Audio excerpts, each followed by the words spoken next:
Salve, salve família, aqui quem fala é o Lutz do canal Cortes Podcast e no meu primeiro mês monetizado eu já fiz $3.000 só seguindo o que esse cara fala no curso dele. Então se você quer ganhar dinheiro com internet e YouTube sem nem precisar aparecer, confere o primeiro link na descrição. Entendi. O que tem de tão legal na Ucrânia pro russo querer tanto aquele território? Cara, cultura, né, mano? Será a capital do país uma época. Mas é só isso? Não tem dinheiro envolvido? Olha, já não tem sei. a parte cultural, mas, como eu falei, a Rússia quer ser uma grande potência. E ela é, na verdade. E o colapso da União Soviética foi foi um grande trauma. Agora, tem duas formas de lidar com trauma. A Alemanha também queria ser uma grande potência, colapsou, foi ocupado por outras potências em 1945. Né? Todos os alemães sabem dessas imagens dos russos e americanos chegando em Berlim, na capital. Poucos anos depois do Hitler prometer controlar toda a Europa. E a Alemanha contentou-se com um outro papel. Hoje a Alemanha é uma potência pacifista. O exército da Alemanha é muito pequeno. Quando a Alemanha foi chamada para participar da guerra no Afeganistão, eles toparam, mas depois se deram conta que não havia avião de transporte para levar as tropas para o Afeganistão. Ou seja, não tem umas forças armadas sérias. Nenhum general dá pitaco na política alemã. Ninguém quer saber. E a Alemanha gostaria de deixar os assuntos mais tensos militares para outros países. Então, eles não querem mandar... Então, houve aí uma mudança que a população alemã aceitou que o plano de dominação mundial fracassou, ainda bem. Uhum. E também porque não tinha outra escolha, estava ocupado. Aceitou que a partir de agora a Alemanha seria talvez uma potência econômica, mas jamais uma potência militar. A Rússia também passou por um processo de colapso, de muita humilhação. Era uma grande potência e o Gorbachev, que iniciou o processo de abertura, depois basicamente decretou o fim da União Soviética, é visto como um cara que, enfim, deixou um legado terrível, né? Porque o experimento democrático na Rússia fracassou. O início dos anos 90 na Rússia foi um caos total, um caos horrível. Tem um amigo russo mais velho que esteve na Venezuela recentemente, que atualmente é um país meio anárquico também. Ele falou, olha, esse aqui é igual Moscou em 93. Muita grana, zero polícia na rua, não tem regra. Havia muita máfia, era perigoso mesmo, havia assassinato de empresário, jornalista, era um caos de político. E aí veio o Putin e falou, gente, vamos reerguer essa nação.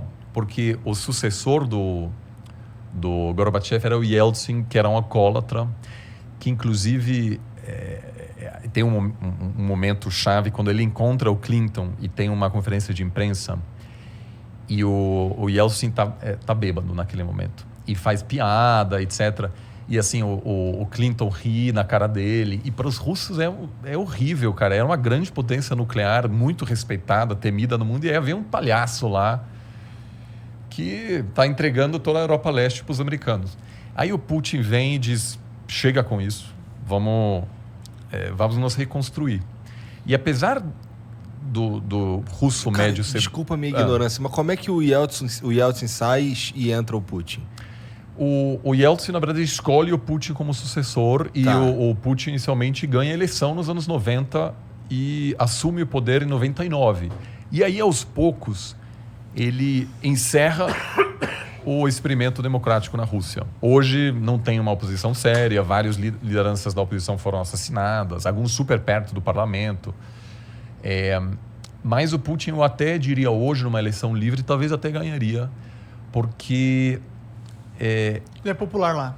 Trouxe ele o é popular. respeito. Uma das primeiras coisas que ele fez é adotar novamente o hino da União Soviética, né? Ou seja, uma pessoa que diz, olha, a Rússia merece ser uma grande potência e, portanto, a gente precisa de segurança nas nossas fronteiras. Então, quando você pergunta por que a Rússia não quer que a Ucrânia faça parte da zona de influência dos Estados Unidos, é porque se um dia a Ucrânia fizer parte da OTAN, Isso quer dizer que os Estados Unidos podem colocar mísseis, por exemplo, na Ucrânia, que chegam em Moscou em uma questão de minutos. Nos anos 60, a União Soviética tentou colocar mísseis em Cuba e quase deu a Terceira Guerra Mundial. Por quê? Porque representou um risco existencial à integridade territorial dos Estados Unidos. Inaceitável para uma grande potência. Se você é uma potência pequena, faz parte. Né? Se você sei lá, a Finlândia ou aí você está muito perto da Rússia, é uma situação desconfortável, mas não tem o que fazer, basicamente. A Rússia, por outro lado, considera essa presença, essa fronteira com a OTAN inaceitável. Ela quer sua própria zona de influência. Então, isso eu não acho que a maioria da população russa hoje quer um confronto com a Ucrânia, mas claramente acha que o comportamento dos Estados Unidos, né, de tratar a Rússia como um país menor. Eu lembro que em 2012, na campanha presidencial, houve um debate entre o Romney e Obama, né, que Obama ganhou em 2012. E num debate assim, o Romney uma vez falou: a Rússia é um grande inimigo. E todo mundo riu dele e falou: a Rússia, sério? A Rússia é uma pequena potência, a Rússia já era. E aquilo repercutiu muito na Rússia. Falando: olha, eles estão rindo da gente.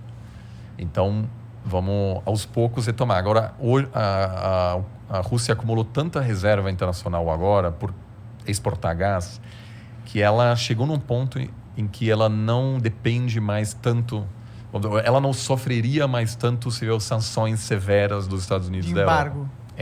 Porque ela vende muito gás para a China. Caixa, tem dinheiro em algum 600 lugar. bilhões. Então, sanções seriam muito ruins para a Rússia, mas não quebraria o banco. Ele usaria esse fundo de 600 bilhões para... E aí, então, o fato disso acontecer agora não é coincidência. Agora, a Ucrânia tem uma base industrial importante. Os russos jamais pensaram, os soviéticos, de que a Ucrânia seria um país independente. Tinha armas nucleares lá, tinha uma grande indústria que é fundamental para a União Soviética. E tem uma região que produz muito trigo.